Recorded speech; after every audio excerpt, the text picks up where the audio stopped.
communication with no lagging, business without restrictions, and Todd Bowley dressing room. Say Todd Bowley say Kuowura dressing room sa kaime the days of Giuseppe Dosena, Ghana 99, Nigeria 99. E.T. Mensah, sports minister, Ghana versus first game Ghana versus Kazakhstan. Your ball game now go be now half time. E.T. Mensah dressing room. And the man Dosena Pamon na if you are Giuseppe Dosena. And to me, I need more Ghana Habima and penny for her now free on my moon. And to Todd Bowley now, right Chelsea dressing room, Kwakachom say, Mom Rante away no ball, I'm more bono. A man called for Kasama Nimbasa Basa. And see, now meaning say, one here Chelsea will give us, there will be a different Chelsea. And Osha statistics now, Ninim say, Jarin Saka, full time statistics in terms of possession, all of the very relevant metrics as far as game near concerned. A bit deceptive because over the two legs near him say complete mismatch.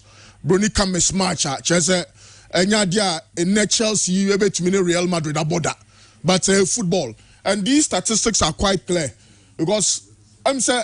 Ball now your boy no dear say statistics no dear who here bia no Chelsea say almost dominate against Real Madrid in possession. Chelsea na 52% against 48. Total attempts Chelsea na 17, Real Madrid na 9.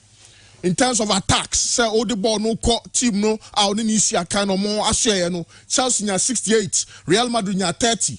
Corner kicks eno na nra minim say was Frank Lampard here who adwuma but Frank Lampard now mu kra no me sure say wa Todd Bowley says from power because so Pam Graham Porter no wako 4 games unya win the hard but set pieces corner kicks Chelsea nya 8 Real Madrid nya 2 pass accuracy Chelsea nya 92% Real Madrid nya 89% completed passes Chelsea completed 518 passes Real Madrid completed 445 attempted passes. Chelsea attempted 560 passes. Real Madrid attempted 498 passes. Ball recoveries.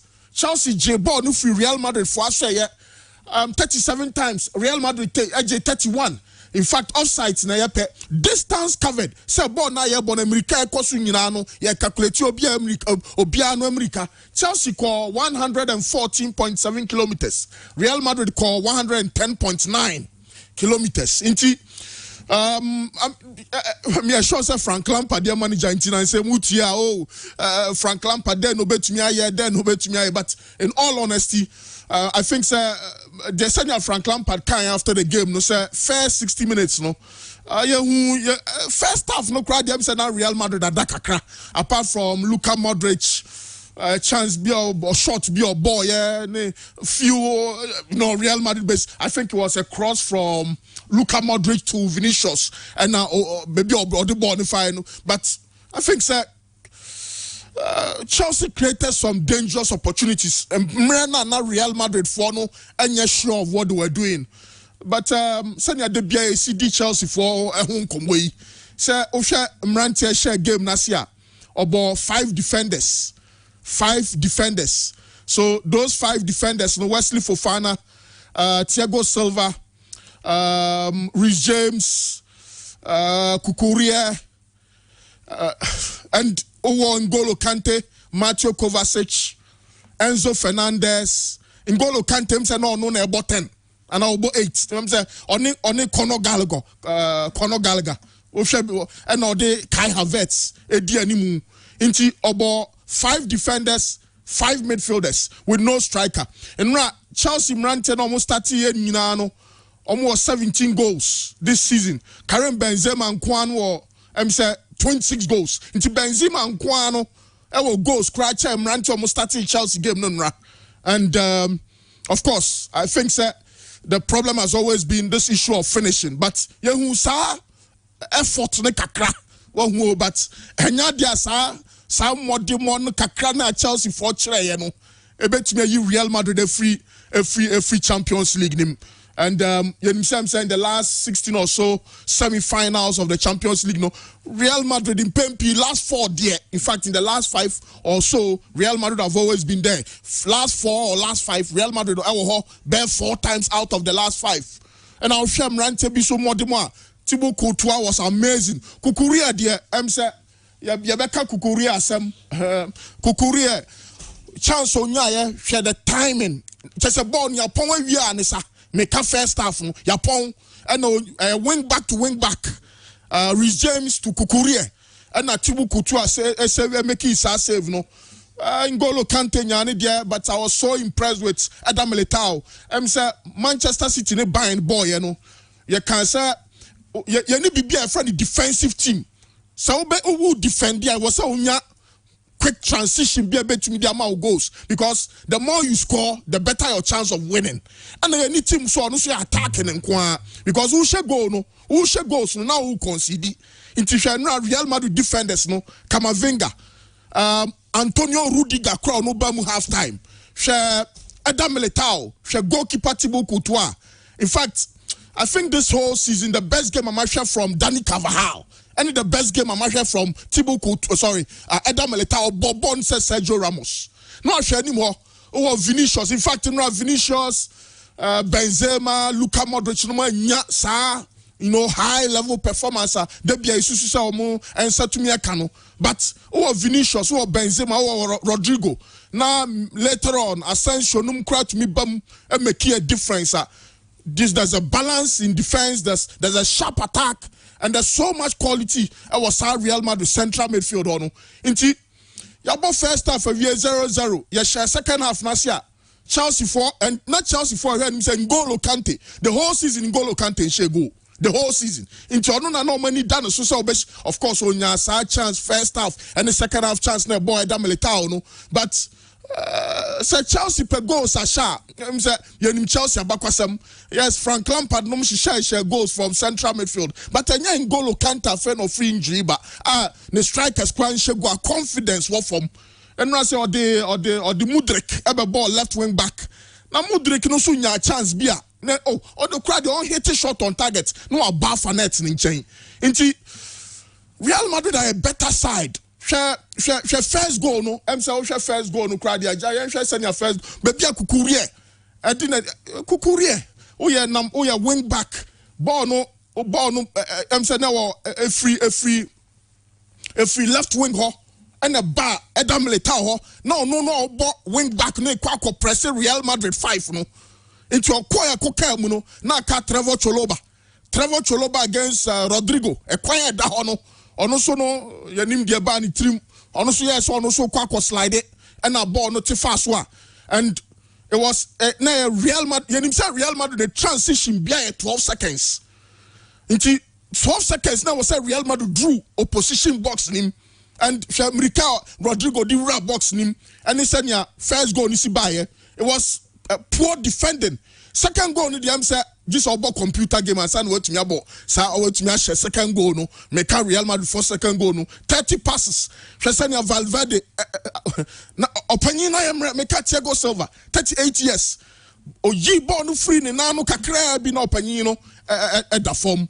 Inti I think it was written in the skies.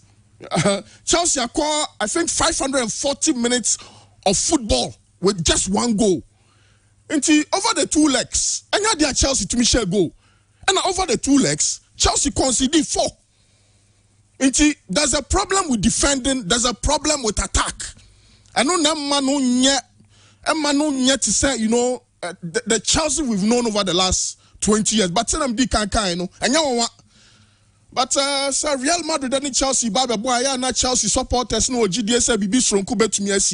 But so the Mudrik have a ball left wing back. And I say Mudrik ball Bobby.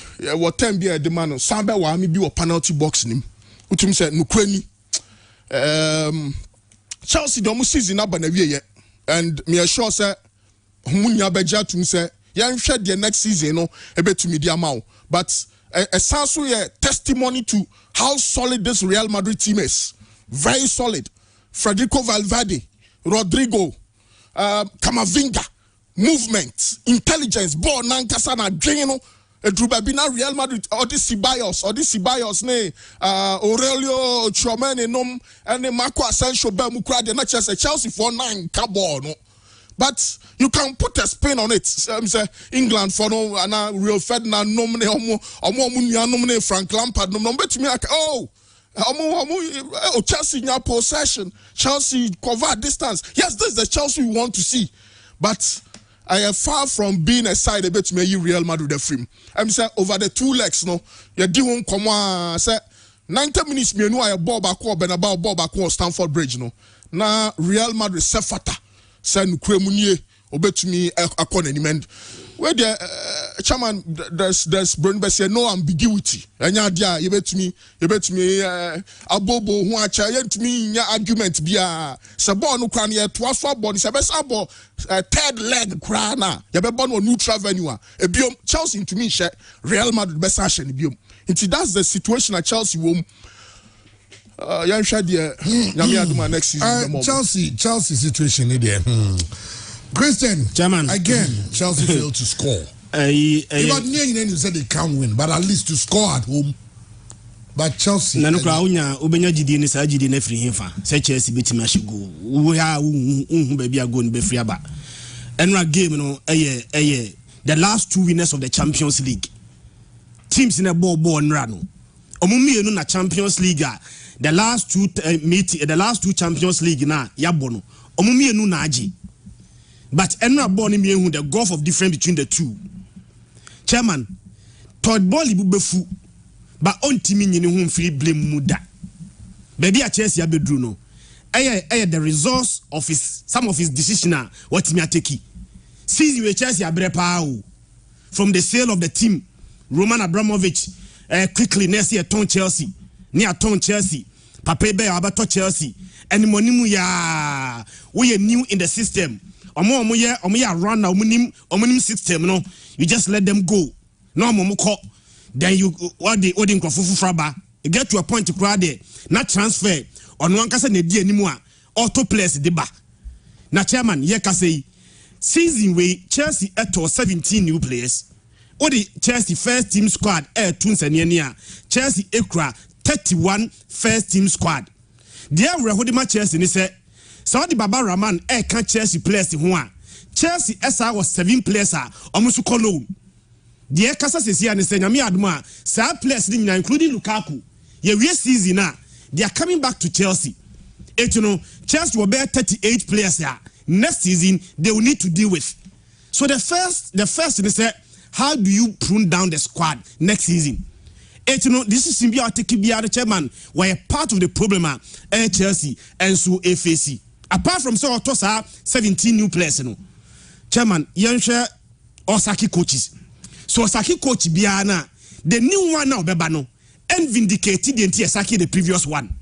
And I chairman Meboa, every coach be Osaki Biano, new one in bar, and vindicated the entire Saki the previous one. I go say yeah, chairman sir. I'm going to Porter. HSK go Porter, the Porter buy. And Cresta Porter buy no. Nene man share Kuyi. Porter, we need 12 games. And said the last game was against Aston Villa. And a Chelsea lose 2-0 fie. A Chelsea lose 2-0 fie no. Now Porter about 31 matches. 31 matches no lose 11. And we need 12. Now where Chelsea position now. Now Chelsea 12 points from the top 4. And Omusaki papa, your friend Porter. Niasaki Porter there, the new coach ba Lampard MFH no. Chama ultimate kind terms Lampard have vindicated the reason why they have to sack Papa friend Porter. Chama unum say the first Chelsea manager ya Pontina walusu ni first 4 games. Lampard. Now the other holding match Chelsea ni say Tamana Porter kono. Now the difference between Chelsea and Newcastle not that the 4th place no. Now 12 points. But Porter call ya did Lampard up Abano. Now from a 12 points gap, I extended from 12 points to 17 points. So every manager be a Chelsea before Bebiano and justify the reason why they had to sack the previous manager. And in the baby at Chelsea, Ababedri, Todd Boyle learning lessons maybe in the very, very harsh way. But me sure say Chelsea ne suffer the consequences. They say the Uyang ye a here go ye untimin sisa. Adia me sure say Chelsea must begin to get certain decisions right. Their can say to get the kind of manager chairman obetimi aboa to get Chelsea on the right path no one of the first critical decisions Chelsea will have to take. Manager Chelsea be here no obetimi aboa to restore Bibia back to Chelsea, the first decision, chairman, they need to get that first decision right. And what they're not Obi camp, me sure say maybe under Lampard, maybe Chelsea's best performance here under Lampard and in Romboeno. But Oba against Real Madrid, chairman, to survive against Real Madrid, two things: take your chances and avoid mistakes as much as possible. Now Chelsea both game. Now Chelsea chances now were failing to defensive-minded players. And I'm creating N'Golo Kante, an amazing player. Chelsea for the Penasempa.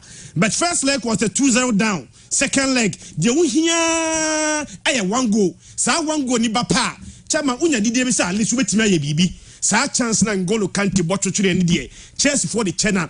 Ebi oye N'Golo Kante. Chelsea for penalty to mutimi kan bebrebe, but a chance nessa branch of N'Golo Kante at least so timi hit air target. Minim Marco Correa chance no minim whether it was because of a good save and I say a bad kick. German heavy board kotoye one at time boy so. In fact, a branch of friend Courtois there, chairman in the Champions League no Courtois amazing goalkeeper. By be a Courtois dano, what the ball the forward more untimi share Courtois. At least put a spin on the ball. Now try to call our second pool. No, maybe I got dana where there was no pressing or time and space on the ball. Pick a spot. Now Marco Correa and so I'm a branch of Feno Wow. Against Real Madrid, two things to survive: take your chances and avoid mistakes. Instead of no big cano, they're going to consider and see a mistake, defensive error. Baby, our Marco Correa on our defending, what vacate position way, and I call press, what free position or compress the center backs.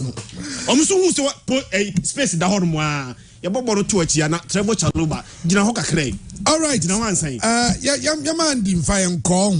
Nine Shemiana, and then so much as me know, and Ram, your boy, and then somehow the whole Andy Garcias. Chaman, okay, if you're Raman on any man, Chaman, you're good.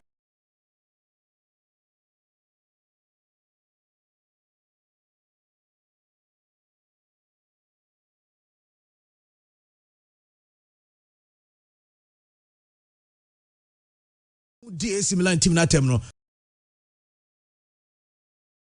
Kante diani or na so ball a wo 10 for me Conor Gallagher ni N'Golo Kante na o hwe ani mu em say Conor Gallagher the whole season was 2 goals and now N'Golo Kante so share goal. Well, you don't fault them. Won't me first ball ni nyina to N'Golo Kante so say N'Golo Kante to me and share goal.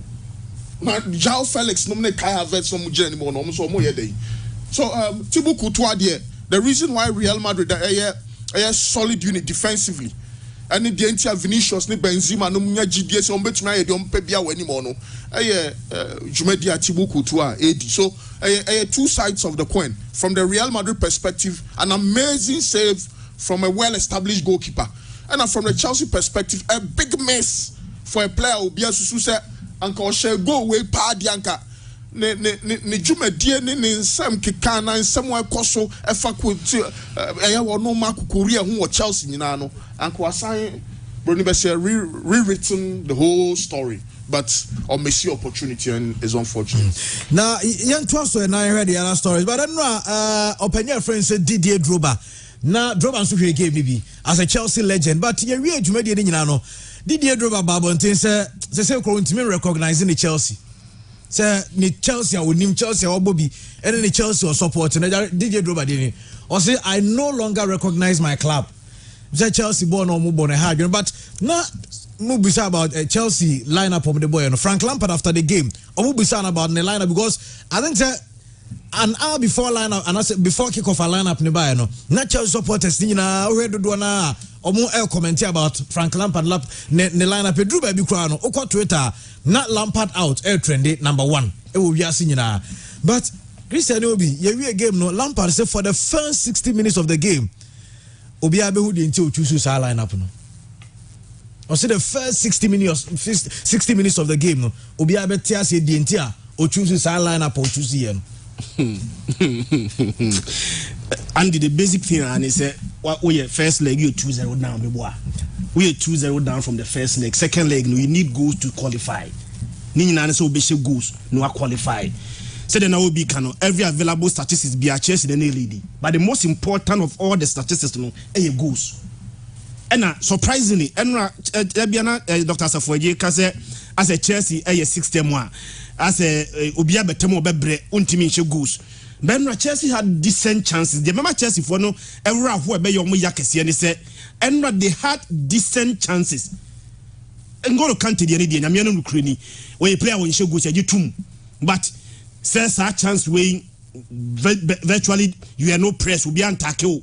Now one team even a target one more target ground now but off target in Kabokra branch of Fencotoa and finding the ding now the ball also at one chain so one team take you chances are Man City back out against Real Madrid now Real Madrid they bar all they need and they say you then take your chances then they will pounce on your mistakes. One team unlimited now this year Real Madrid our Champions League knockout stages there and you don't stand a chance and then Chelsea yeah every beautiful team be on baby or including a Konakis in possession. Imagine say Chelsea a game against Real Madrid. Now Chelsea a greater percent of air possession. But a game no. Ni na here and your boxing no. Near we are ya my points. I can say when I pass the ball no do into my points. There be a real game now. Ubetimi about 90% of possession. And here the and the Ukraine game. Na uko a live score and a flash score then the first the score line where score line we are after now other important statistics and also bad game so the most important statistics of the game any goes now Chelsea and Timeniano what the most important thing now all the other factors of the game Nandi becomes irrelevant and on a Chelsea here one the but one shegua possession kilometers run connects in Nandi and when you know as we be so Thiago Silva in the game and also after the game no and Thiago Silva we almost say an honest opinion about Chelsea team no the terms of say Chelsea next season establish one more Champions League because number of games are in the Premier League you know. Say the points thing in our Chelsea crown still win to me more in the Champions League and no man to me any way so to win to me more in any way but I remember for Thiago Silva Nadia and Etoso nti obi me kan kakra na ya Thiago Silva ansem no okay na ke pese bo voice no but Okano in Brazilian translation am say I think the first step has been made an incorrect step but it has been made. We can't be blaming the managers if we don't take responsibilities. It's a hard period for the club with a lot of indecisions, change of ownerships, new players arriving. We had to increase the size of the changing room because it didn't fit the size of the squad. A positive point is that there are amazing players in the squad, but on the other hand, there are always players that are going to be unhappy. There is always going to be someone upset because not everyone can play. The manager can only pick 11 from the squad of 30 something. That's tough. Some can't make the squad. We signed 8 in January. We need to stop and put a strategy in place. Otherwise, next season we could make the same mistakes. Thiago Silva after another defeat. Yeah.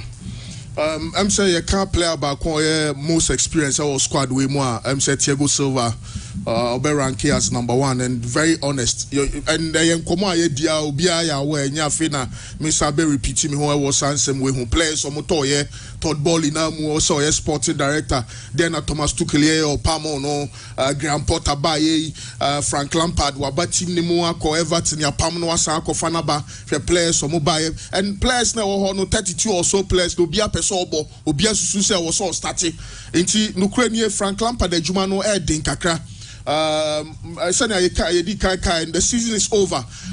Boys now move so no me sure so bia so no body because the days of Ricardo Carvalho, the days of Ashley Cole, the days of Joe Cole, the days of Marcel Desailly, Paulo Ferreira, John Mikel Obi, Gary Cahill, Branislav Ivanovic, Khalid Bolarus, William Gala, Peter Cech, Didier Drogba, Falcao,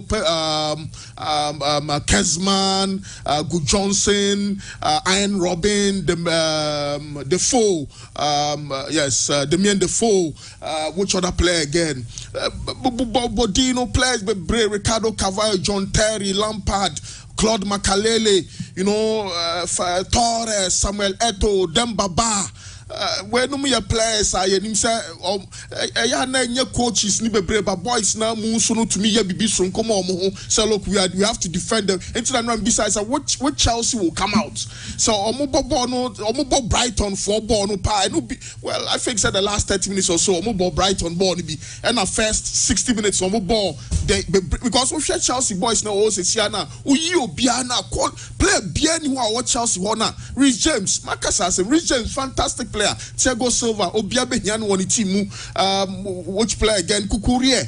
Now Man City 4 penal or free Hetefe bar Premier League nim N'Golo Kante. Conor Gallagher was amazing with Crystal Palace. Enzo Fernandez, fantastic player. João they are not a surplus requirement to Atletico, but Onuamu Kran as a player. No, Raheem Sterling, Wesley Fofana from Leicester City.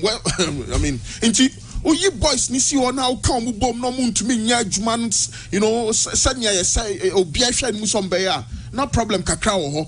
And I think sir Chelsea in Kano 20 years ago Chelsea bobola. Who's young can Chelsea Chelsea cross is some blue no mo share or more way strip no either white or black crana. Who's a Chelsea never born aggression out of possession or moon crab on say property mo crab on or more striker be away ni Chelsea were history of very good strikers. Jimmy Floyd, Hasselbank, Didier Drogba, Eto'o, Torres, Bashuyayi, Claudio Pizarro, you know, but boys were mono born any said me I thought ball in Real Madrid about the ball Benaba who could give you or some better Real Madrid 3-0. And Chelsea for a free throw no confusion or team nimo. Me I sure say Chelsea supporters no do bread, but that's the reality on the ground. Papa no wo say see an anko Todd Bowley anko your manager anka say be pam because mistakes not do so. And untimi bia board yen ko twa banche. Mo channel and one juma no my over the years no. But Christian over Thiago Silva statement in or say omuntimi blame managers no because also we increase the size of you in the changing room and players to be so happy. Was also coach 11 players and they are bit will be national. Now the size of the squad in 1 year. So any players not at home. Into we team can say Premier League crowd yes the standard be maximum 25 players the whole season. Unkwambaya 17 new players, 31 players first team squad. Me say the bigger responsibility of Chelsea is to get the new manager right because as a third ball buy no coach bia was signing bia no on right and idea ha Chelsea anyhow to prune down the squad because these are your players are they under contract untimi just untimi say masaki omo when they are still under contract with you. And how do they prune down the squad from a potential 37 because Chelsea was 7 players or more low. Lukaku be back to Chelsea next year. Someone for Refia, Inter Milan for how many Lukaku be. So Lukaku need other players now. Or more loneliness, 31 now. Or we available. 31 the crowd more expanded dressing room. 7 become dia and this almost full. So they need to get certain decisions here. Chelsea ain't right. It will continue to affect them. The most critical one is to get the manager right. Or when you're right there, maybe a house. And the worst decision, Chairman. And it's all before be a free Barcelona. Say, oh, my English Premier League. No one registered for Champions League. Obama Young now, or no more league, or no so a Champions League man register no, and no just salary. Chairman, why the yes idea no? I dream one here.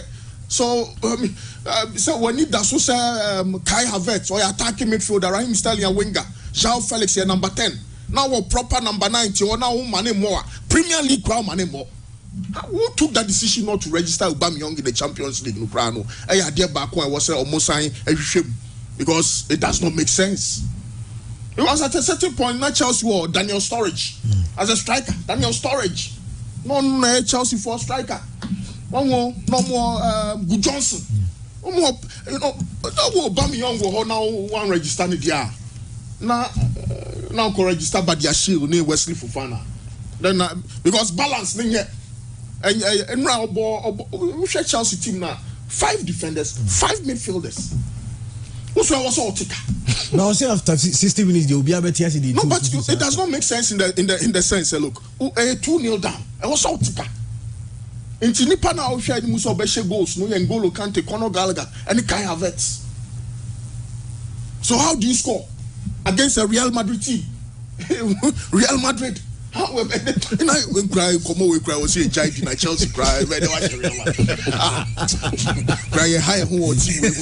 Well, I'm not Sky Sports report. It's last Thursday. There was a meeting between Julian Nagelsmann and Chelsea owners. No, how much Chelsea acquire anymore? Inti, if you are Chelsea for being Nagelsmann next season. But in answer we determine say Todd Bowley decides on Lampard more yeah. No, nothing in there. As Chelsea for a crew and now say Sanchino go. That means Lampard into us. That said, you bet me decide say we are almost free at the Musino. Not Chelsea. Who's the Chelsea will game against City or game against Arsenal or games not was shit City was shots now was set or some matches in no last 8 matches straight 8. No the team na mala. Okay, you don't change your winning coach. Your man time kaka. And the result the Chelsea will be better at the park. Lampard the Champions League rank come play for team na mano. But Jadian come on one bay. Lampard Chelsea for no. Opa yes so we say Lampard the Champions League na ka Chelsea for no be president for coach the team na mana. I said no man be decided. Todd Bowley na. Na Egbali. Na Egbali na man be decided. Egbali so the only favorite here Lampard.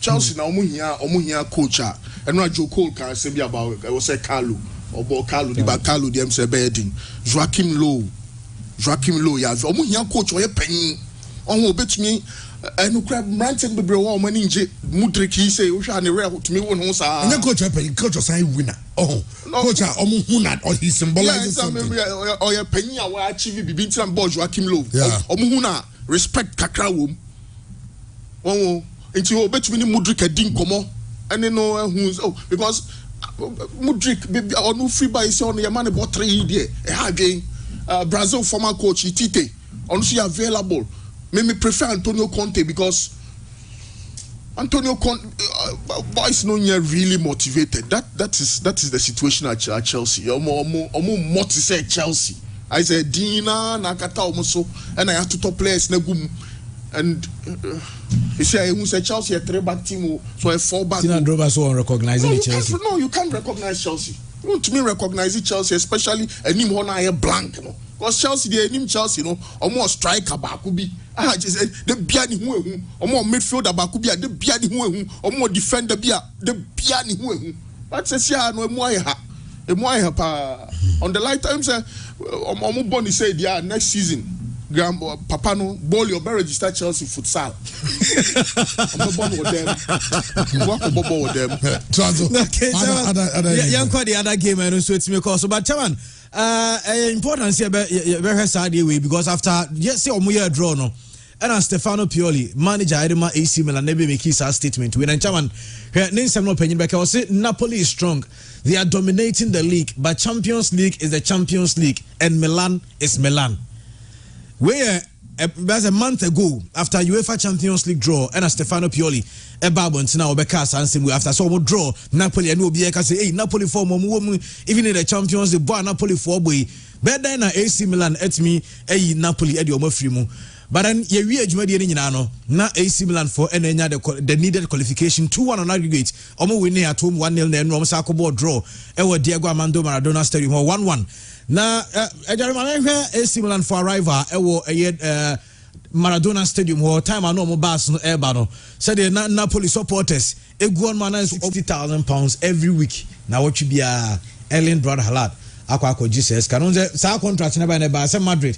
Ebe try I saw one sabiti aka planeti eno a report kakra no so ba betu dwa e ho no ma ne nyina ho sem bati ye be hwese bia Man City e de sa contract ne be ma no na player na sana ba be official eno e de e twen na Chairman ma me free Europe na ye hwe Saudi Arabia League no a so mo so classic yeah boy and a Champions League deal oh ni pe ni abrena Saudi Arabia dia dey be see you no okay Casemiro CJ and round the Hilal ne El Nasser ndo ma say Madrid ne Barcelona Maja Kotokone has Dortmund Bayern na Kotokone has na El Nasser for ya share Nasser 2-0 Hilal for share Nasser 2-0 Odioni Galu and she 2 goals ni na Cristiano Ronaldo and Ronaldo kunya yellow card with Chairman hey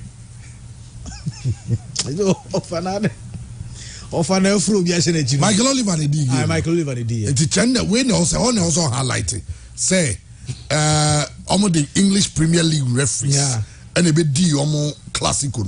Ghana had do baby. Near to me, Ibabi do Togolese referees. He be a FIFA referee Togo and Nigeria. No be those were the days and tensions was wrong. Any man referee for come that diet as I respect. Anyone one the moment Omutimi. Is it the Michael Oliver. Michael Oliver the Kudi. Now Ronaldo, I know it. Hey, that man no. Share. Wabre. So you defend that there's somebody about anyone to be a mentor. Fine, but we are not Obama as a Okobo. Oh, only my cousin come in with Kakra, no mobile. Never should be a jazz also in the corner. But yellow card. But I know Mulusu gave by 2 goals to them. Okay. Okay, Yamrefi na every president. While learning functions of the GFA Foundation board, no, Obeka Molanchino, and I said to my dear Basso, the whole seminar under 16 UEFA development tournament in Ghana. Yakwaji. Now, you're covering the woman in the Ubi. Sir, yeah. I say, oh, my Mara, you on the Grebu. Oh, my young friend at 17 years. Salamity. But mommy. Okay, but against love is shock of easy. Spain, money Spain. Oh, say yeah, but just will be yes. You know, you're going to walk up straight. Yeah. Exposure here. Exposure here. On the boys ne born no more bonus so any.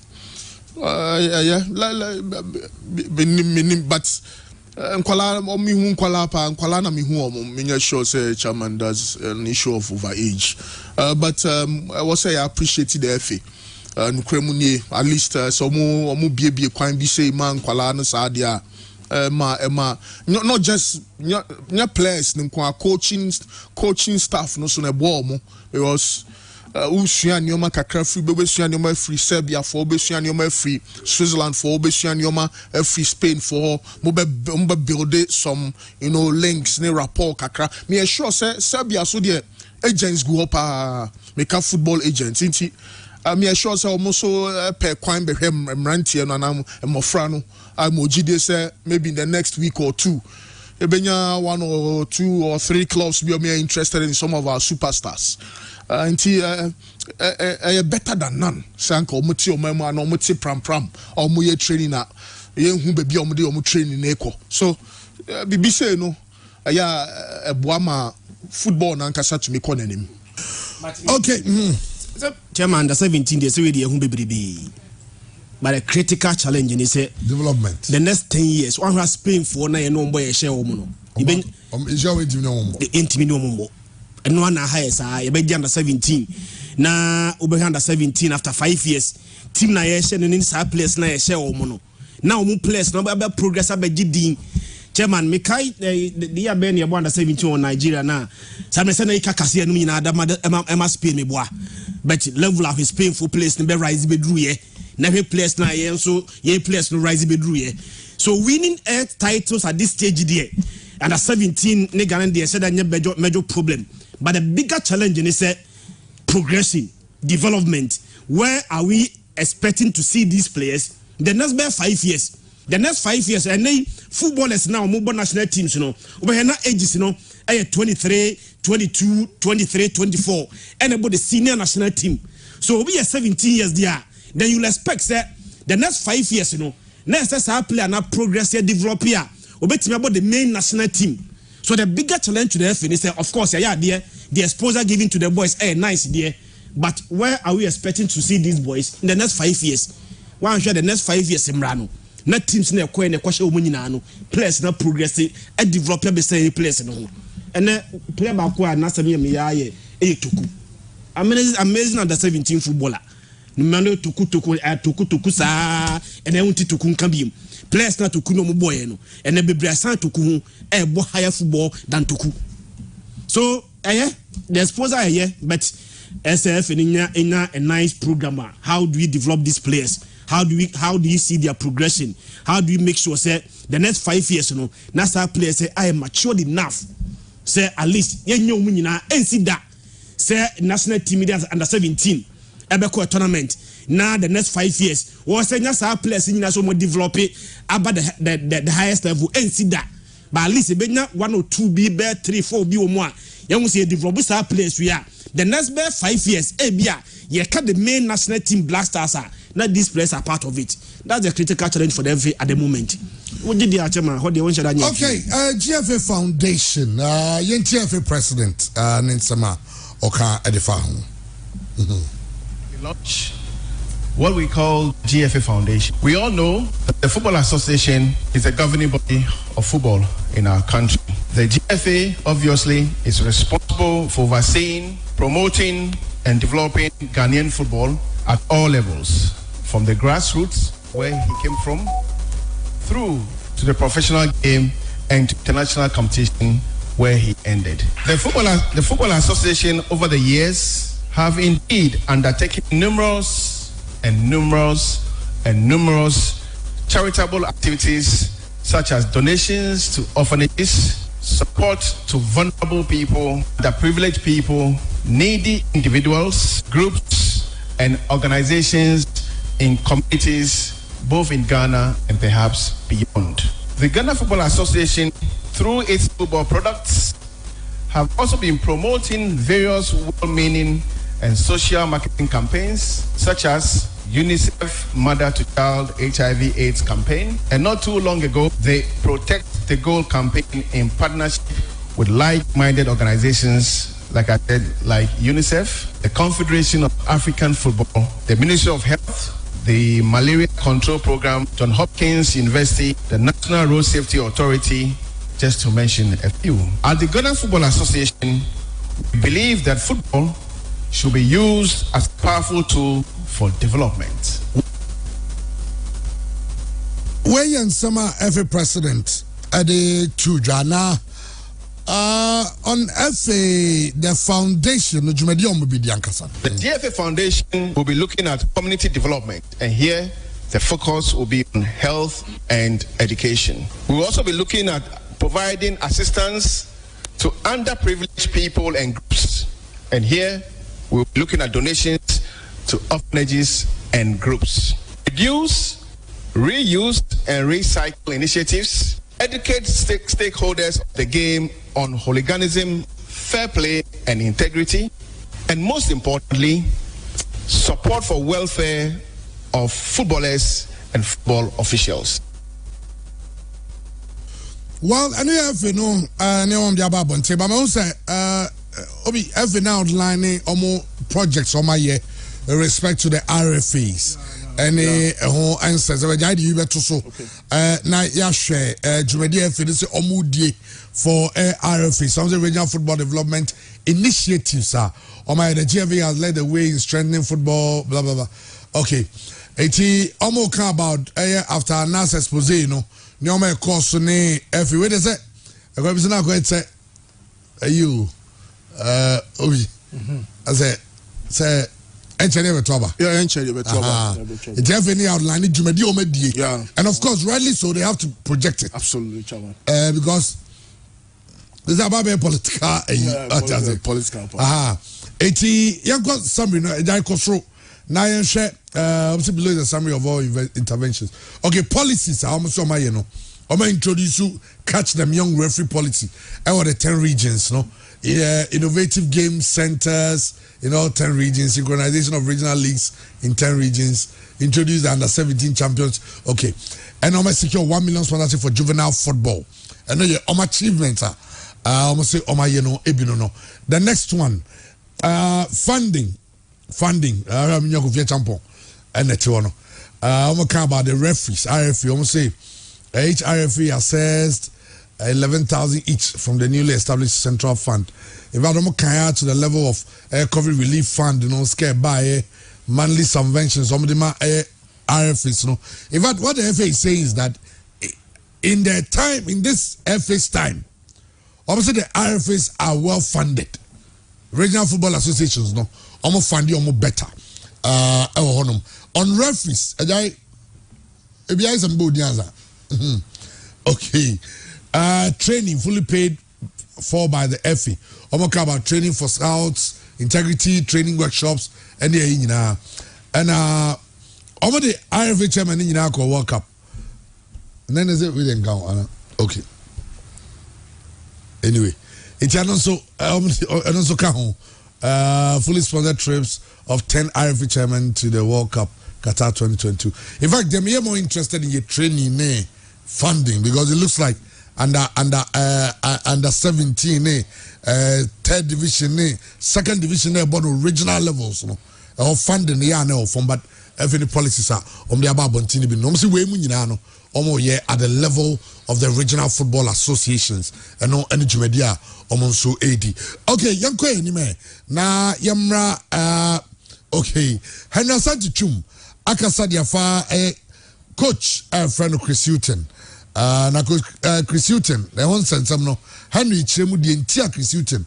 It looks like almost every league center bia ball bia emotion bia no na papa etiobi. Well, it's a process. We are in the process of building a winning squad one more time. It will take time. It needs a lot of investment. Investment here talks about time, talks about money, talks about energy, talks about ideas, thinking, and a whole lot.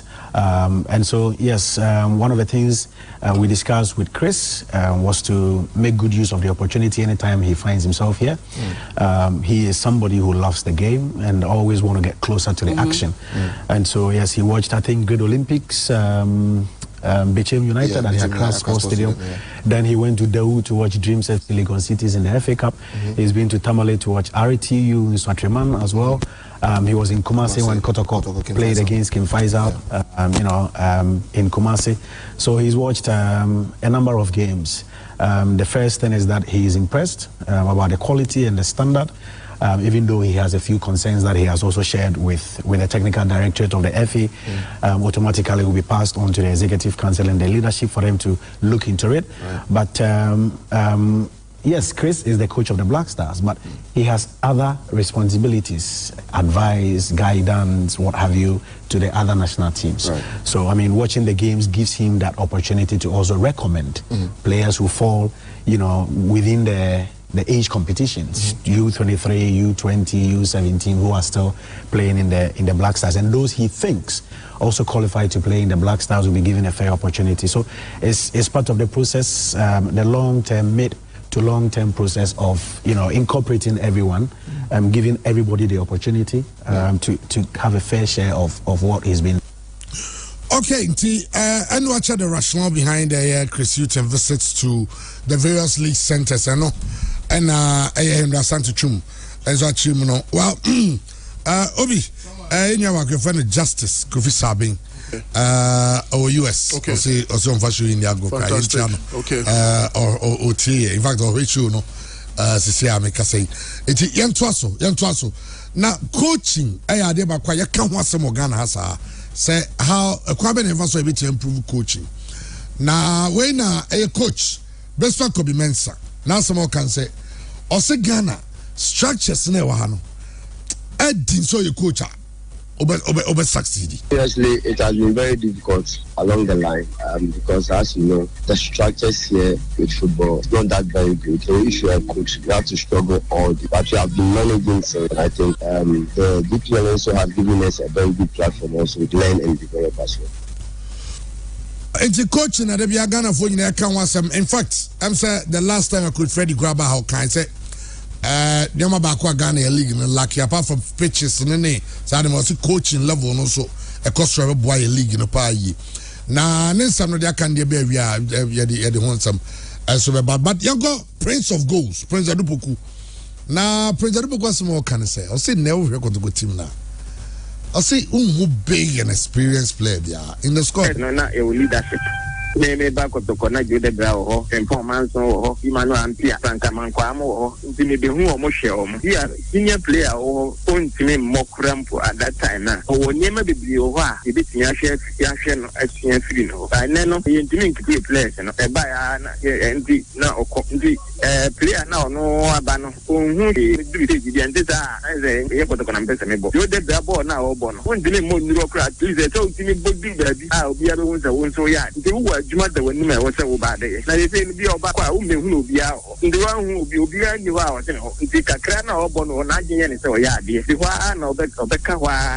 da jode be ni wa ade kwa ki wo ma ki o se o players a question kwa every given day be a player bi o be bia o so ndi untimi friend ya bro ba na no kwa ngo player bia o mo size wo ndi onim de o ye ho ajisika no so onim oni adwuma bi o be ye bo na kakra na onim bo na o de ne na musa na me ma kunim se adwuma o ma nti na sora ho ma che be ye 4 na makoye mia mi train ansa ma da furu ba ana me tu mi ka fifi akote ansa o ma ba ya ba training ayabu ma ye training ni de da mani ba na no mo ni bia na o ma ni player bia ansa no a fight se o kutino. Well, I know I am Prince Adupoku. Sadia nyina friend of Prince of Goals. And I all kind same way. Also nay players in there. But the Cowboys Kasem, also the team the chance no more share.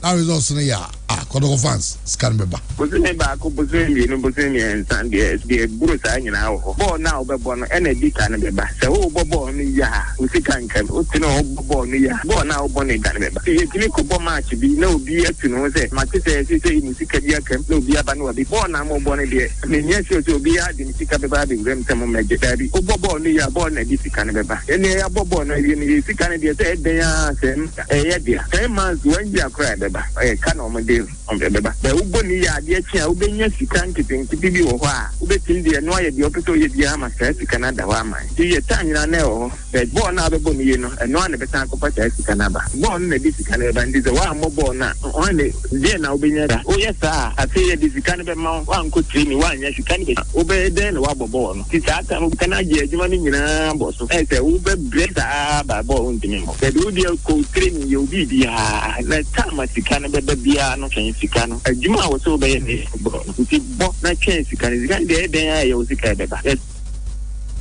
Well, reports saying and say Cowboys Kasem and I about players no ne sika e ka ediom no enra de etin say management e chia ba ko e ya mom to one man enti aka one man okay enti omo ne aduana na omo nyere omo hu omo se play so omo nyere omo na omo mo se ni ba stadium na omo mo de mo konkan no eno abai na nioma nkoso e ara wosam de we akotoko nioma esi koso no enye eni ukra eni but de yankoso adwen ti ade pa na nko hu pipa zenka he ideas anana yamponsa wo no he Dr. Chinso Skawo na in fact na na ideas ba Dr. Chinso skipia na go expect zenka kotoko be go beyond e but omienu zo ana ga ko ye na board fu yin omo won to de eni jai kra I be no but Nina no I say we move to Yantoso MTNFA Cup Committee say in Chatterman for Asamom Dubai say Omone can find a match Kevin neutral grounds somebody Brankesi and Yako is a can find a home it come Enyanisa MTNFA Cup today Enyanisa now if MTNFA Cup because your match is war one of match I will be home it doesn't matter say Omayi Abrankesi as a grounds Omabo the semi-final games. Se ever Zoma Itakwa say on about the finals. Enti Segoba say ebi aka mediama and a mediama boy no qualify and no go final and etakwa. Na chese any match in Fuana. I the champions league yeah. Raja any Ali the Europe Uzo millionaires Africa dem. Jai. Europe the kra say Bayern Munich yi omo Allianz Arena as the venue for the Champions League final. Omni Chelsea and kasi enyim free ho. Yakobo na Allianz Arena Chelsea won. Rather you should make a point for your fans. Say be any mama fans no. But also the fans have to convince the fans. Senkwa every FA Cup committee no say omo enje sade into. Well, you're running through in some foundation GFA foundation here there so and FIFA 4 will be CAF 4 will be UEFA 4 so it will be in fact specific interest no UEFA 4 there no area of focus access to sports personal development healthy lifestyle disabled children conflict victims gender equality employability, infrastructure, equipment, environmental protection, strengthening partnership. Into saying tech for earthquake no. UEFA for money or musika. And saying cry UEFA president Sefren or by Uganda or by BB academies be. Osho so far say as we speak today, more 133 projects also. Out of the UEFA Foundation, almost 80 pitches. And I guess is a very good initiative. For example, you find say Kumasi that we are I think last year or so, the Robert Lewandowski, I could call hospitals. To me, fat player Ivan Rakitic was Sevilla on one of the ambassadors for the UEFA Foundation. Into to me, Sumano, as somewhere Siteki into Jina UEFA for name Nako, you know. Corporate social responsibilities, but senior Bronisi and in your mano or structures, or more board of trustees, or more UEFA president now moon chairman, or more clearance head of our trustees. So you know, in run and Yama one say or that telamti, or the account board no, but in issues of foundations no, they here pa near auditors. Because I am PMP Foundation Sikano, I inject tax was so. And it's now Bill Gates Foundation, Wave Foundation, non-taxable. Especially in our part of the world, that corruption is very high. No, a honor, no far, Omodi Egu Omubotum. Inti the best research, Omubeti Secretariat. There's a GFA Foundation Secretariat. Yeah, will be in charge of operations, in charge of administration, in charge of communication, project coordinator, you know, project assistant. Now, you better we are here for you know, auditors or audit foundation because in a lot of times foundations here, one area for corruption. Into young areas ni yawansha na amount for efimiesika efriensem all in the name of foundation. But thinking about it, Osha maybe a UEFA for ni FIFA for no musika no because Osha donors Osha oko UEFA for omo discuss about the donors for the UEFA foundation. Chairman enya the FedEx, Adidas, MasterCard, Visa, you know, Hankook. But you need donors be brave. In fact, nipa be brave so crano make donations.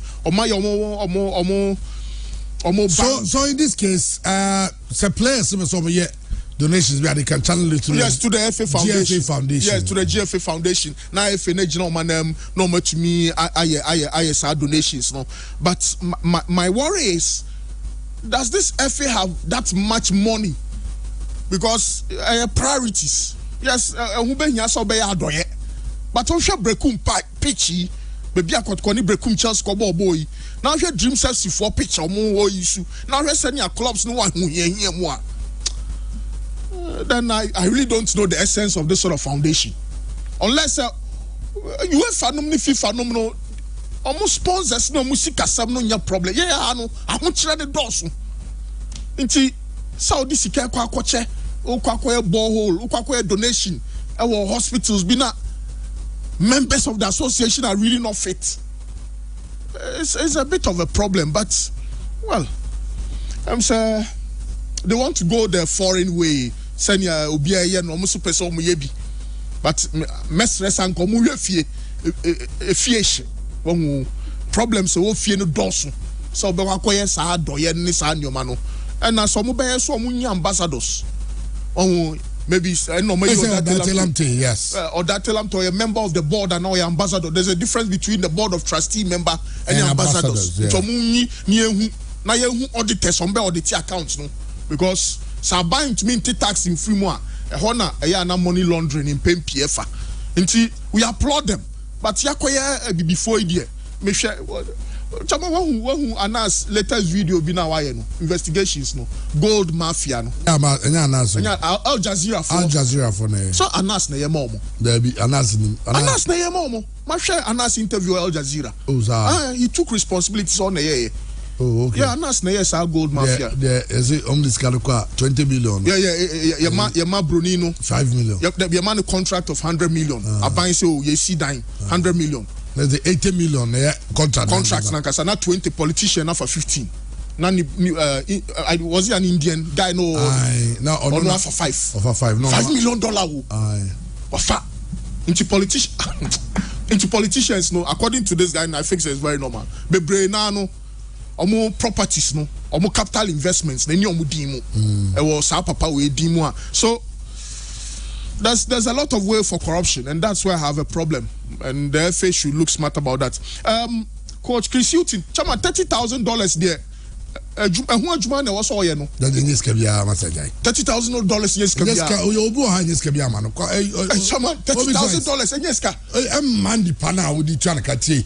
Also, my mama ibi. Oh, my mama ibi. Chama Miti. Say 7 say, young you soon an Amponsan example. An Amponsan is making over 45,000 Ghana cedi a month from Kotoko. So now Pozako Ebia Ufri Kotoko. No Koya, you will see which Chanaka 10,000. 10,000 Ebia Okoya Juman or with all due respect, no disrespect to any club. Ever the Ken Pfizer. Ken Pfizer, no. So if I Chelsea, you got 15,000 years for Ken Pfizer. Yeah. But for him, now, and yes, because what's the point? I say.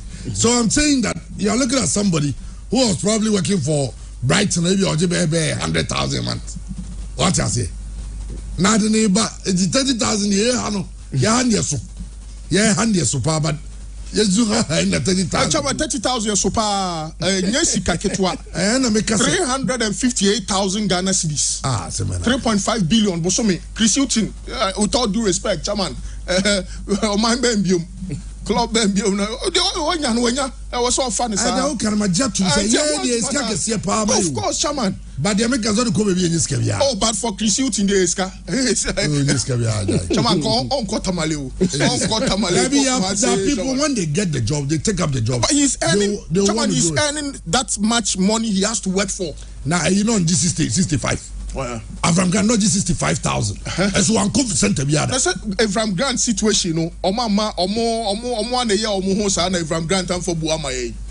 Omo ane ja ni sa. But you see Ghana for be brain any aba Black Star no why say any abro team no. Nti baby obeko bia ha no. Avram Grant ni wo ho na kwa na no mfe nya hwe. Some mpanyimfo no lower standards. Agent grade ya team. Mpanyimfo no lower standards no worry. So 30,000 there. Mr. Hilton, Chris Hilton, Bolga Kra was all Wale Kra was all because Bosome Sikana ye free for 2 de brown or minor muno, a friend Yakopelo, Yahuano. The credit in say he is making good of his own promise. So making a promise of a game, no. President actually said had no option. President said, I'm nobody can do anything. Because so guys on Kwabende. Christian not Premier League no. August baby on yes how. August wait to decide on Trankrai. On match no be. Eh sounds we jaw ko UK. Yanti come Sika kono nyagane. No, e beti the pace. Question busa no. Sika kono nyagane.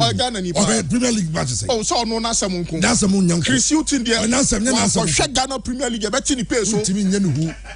Me say, Yetiana from Grand not this is the 5,000. What Canada. You have not Sky Sports. My analysis. Those were the days. This is a country that's let's give credit. I'm giving him credit.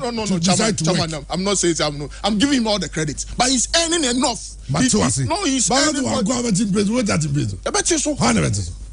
na Chris Hilton no kremu ni Ghana nka onko World Cup. Ghana buano papa. Na no kansa Ghana ma bo me bi. Ya buano Chris Hilton otifie ya management here $30,000. And I said the players also be watching. Oh Ghana bo Ghana come back World Cup.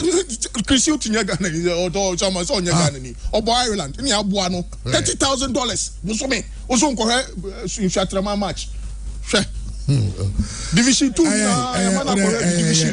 Division 2 was so e wonsu bi mimunsu ni din wa si no mo ya virtual TV so say utonsu na say 1 cedi a 10% eko oncology department of Kolebu sa asem to mitiri muntino mitonsu bia na meto sansu no okay now 1% neko a Kolebu oncology department enam scientino me hu say on say find be corporate social responsibility e ma society ni feel say okay product no kwan fa so ba so a me society no me benefit from it and no say for a corporate social responsibility I am all for it a GFA foundation but just imagine this if you see microphone ye console now tell mo nye Mr. Consuman ebi kura na workers pay ma now bet here na NG group of companies making donations outside how will you feel me kai Guinness for workers buffui okay first na blast ebo bo bia Guinness 100,000 Ghana cedi Guinness workers be charge me kai say but some say nyenti o come 100,000 cover blast na obi kanu efie ye kura say e bodam e bo free charity must begin at home everyone friends say so mu hwe fie so man hwe fie na omokoye donations near say wa bonten a one shot at the apart be the members no inside no because if you nye I didn't bet my donation be imagine say fee akwa bontin donation be 50,000 in the coach obi ye nyina be bo mabaso but the next day no near hwe FA league game e the sa park yi so amanfo bebefu ntia no kra saa de na wo ye de society because at least FA ni ya de bia e bi kra me mpeball ba me mpeball no FA ya de bia ma manya ball no ho mfaso timo bibia me support FA no ba wo yes there's members no enye satisfied chairman o maso be ye FA fo hwe fi e come the players no untimi ko donation mo bia o ye outside the football circle abia footballers ni come di omo untimi ko donations abia referees unti omo ka untimi ko foundation abia purchase nye FA fo nye scale ko donations they must begin to look at those things no and so here okay ni na ho here but yanko last chance I say